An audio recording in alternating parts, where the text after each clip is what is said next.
According to a leak by Insider Gaming, Assassin's Creed Codename Red is going to feature two playable characters. One character being a female samurai and the other being a male shinobi/ninja. So in today's video, I want to go into detail on that information and kind of just discuss how I think it will be executed in the game. Will it be good? Will it be bad? What does it mean for AC Codename Red and future Assassin's Creed titles as a whole? And more like that. So if you're new to this channel and you want to stay up to date with everything Assassin's Creed Codename Red, Mirage, Hexe, Infinity, everything coming in the future of Assassin's Creed, then press that subscribe button so you stay in the loop. So yeah, let's get into this. So I think it's very important to remember that sure, this information is very credible, as Inside Gamer has been with their gaming information in the past, but it is still a leak. This isn't Ubisoft coming out and saying, this is what we're doing. This is somebody who is potentially an insider getting this information and revealing it on their own. So, you know, it's probably true when things leak from Ubisoft, it's usually true. But take it with a grain of salt, a pinch of salt as well.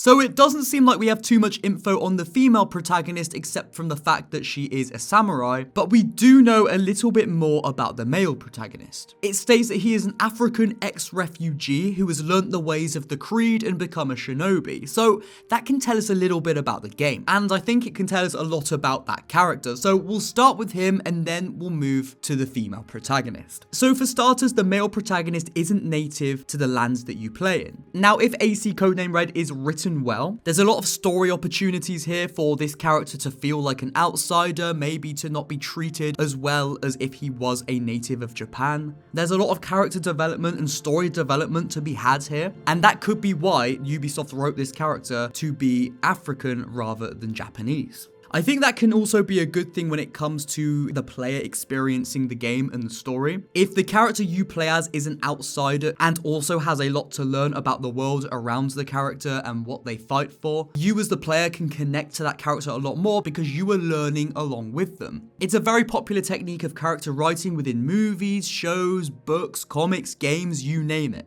And again, because it works, it's simple, but it works. You have a character that is almost innocent and naive to what is to come, just as you, the player, are. So you learn along with them, you can relate with them, and you can get that connection to the character, obviously, if written well. Now, AC Codename Red is made by the same developers as Assassin's Creed Odyssey, which for me, that doesn't bode too well, just because I have my personal gripes with Odyssey and I won't go into detail on what they are today, but if you do want to check out a video of mine where I do raise many points of what I don't like about Odyssey, you can check that. There's a card in the corner of the screen right now and it will be on the end screen. So it says he has learnt the ways of the Creed and is a shinobi, which implies to us that actually the shinobi, who are also known as ninjas, it implies that they are actually the assassins. So then when we look back at real history, we can see the different shinobi in a similar time and think, okay, well, this is what Ubisoft have taken from history, and their spin on it is they actually were hidden assassins. So we get a little bit of story information there. The assassins are likely the shinobi,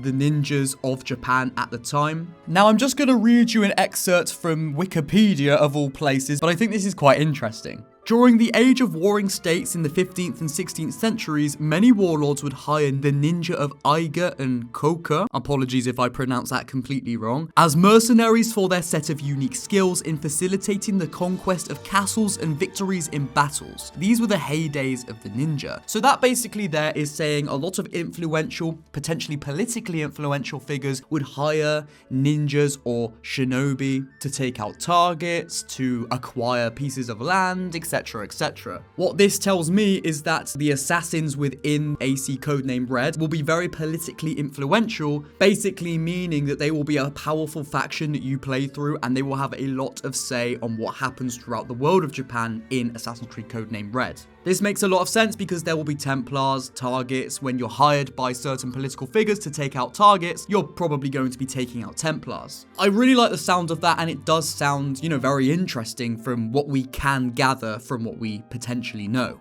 You know, in a lot of media throughout our whole lives, we've seen ninjas as these silent, sneaky people who are very monk-like. But in reality, sure, they were that to an extent, but they were also very much military people. They were versed in warfare. They were almost bodyguards. So I think in the game, we will see a lot of protection aspects of the game, but that also makes a lot of sense when assassinating targets, because you're protecting people. The ninja, the shinobi are the protectors of Japan, from what I understand. And obviously what we know is assassins are very much the same in all the Assassin's Creed games we've known so far, so it lends in perfectly to being ninjas as well. We know that the assassins fight for peace, they fight for free will, and they fight to eliminate the dictatorial presence of the Templars and what they believe. So being a ninja, being a shinobi, and being an assassin, you know, it works hand in hand. Leading into this female protagonist who is a samurai, I wonder if maybe these two characters cross paths, because let's speculate and say, for example, the shinobi is tasked with protecting this samurai themselves, or maybe they're not protecting the samurai who is the female protagonist, but they have to team up to protect a potential political, you know, high up figure within the ranks. Or let's go for another theory and say the female you play as is actually a Templar who is a samurai, and the male character you're playing as obviously is an assassin shinobi, so you play as both of those characters, but they are against each other. Maybe kind of similar like with The Last of Us 2, where you're playing as Ellie, but throughout half of the game you're also playing as Abby, and these are two characters that are against each other. They're enemies. Obviously, it goes a lot deeper than that, but on the surface level, that's what it is. I don't think Ubisoft will be able to take such a nuanced approach to two characters, but maybe you will play as a bad guy and a good guy. Obviously, again, there's more to it than just good and bad, and that's what the whole of Assassin's Creed is, but on surface level, maybe that's what it will be. I think this could be interesting because it can add a dynamic between the two characters, but it can also add better understanding of the assassins and the Templars, and maybe it will find a way to blend what is good and what is bad even more. Because obviously we know assassins good, Templars bad. It's very obvious in the beliefs the Templars have, being, you know, no free will, complete control and domination, but at the end of the day, their dominatory ideas are just a means for peace. They want peace, they want people to be happy, they want the world to thrive, and so do the assassins, but they just want it in a completely different way. So perhaps with AC Codename Red, we can have these two protagonists which we personally play as, and they have two completely different belief systems, and when we play as each character, we get to see the same sort of goals be acted out, but with completely different perspectives. Before we go into more detail with that stuff, that's what I would love to see personally. I don't think that's possible because the game is made by the same developers as Odyssey, and you know how much level of depth there was in characters, writing, and story with that game. Which was, by the way, not fucking much. So there's a lot of interesting things that could be done here. Will they be done? You know, that's yet to be seen. Now, going into actual gameplay itself with these two characters, I feel that the Shinobi character is going to be, you know, the stealth build of the game, where you play as that character when you want to sneak, infiltrate, use the hidden blade. If you don't want to be detected, and that's the way you like to play your games, then you're going to want to play as this character. Now, I feel like the other character, being a samurai, is going to be that more sort of tank build, where you'll run in, slash up some enemies, use some super kick or some shit like that, be heavily armored, and you know, that's the sort of character the samurai will be. So you'll have that level of choice between, do I want to be sneaky, do I not want to be sneaky, and how do I balance that out? Now, I do wonder whether each character will be a gender choice, very similar to how it is in Odyssey. You can play as Cassandra or you can play as Alexios, and whoever you do not choose to play as becomes the main antagonist of the game. Will it be something similar where you can choose to be the male protagonist, the shinobi, or you can choose to be the female samurai, and whoever you choose, you can't change it from there, and the other character then becomes your enemy? You know, I wonder if it will work like that. Personally, I think it would work better where you get to actually play different sections of the game as different characters. I'm thinking similar to Assassin's Creed Syndicate. Of course, I hope it would be executed a lot better than they did with Assassin's Creed Syndicate, but it makes sense that's how they would do it.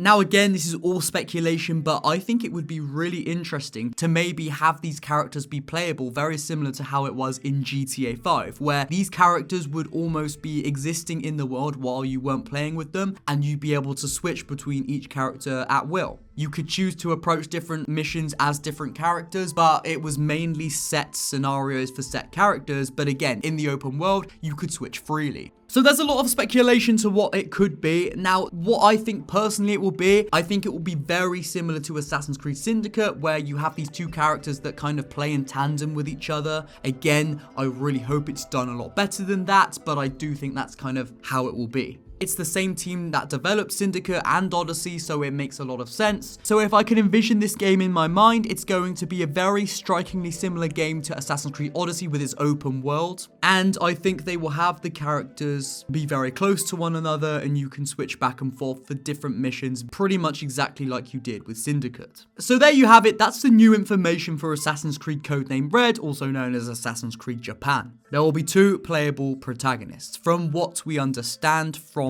the leak. Again, it might not be true. It's looking like it is true, but just take it with a pinch of salt, with a grain of salt. So if it comes out as fake, you can't say to me, "Oh, Exo, you told me so." No, I didn't tell you so, alright? I know just as much as you.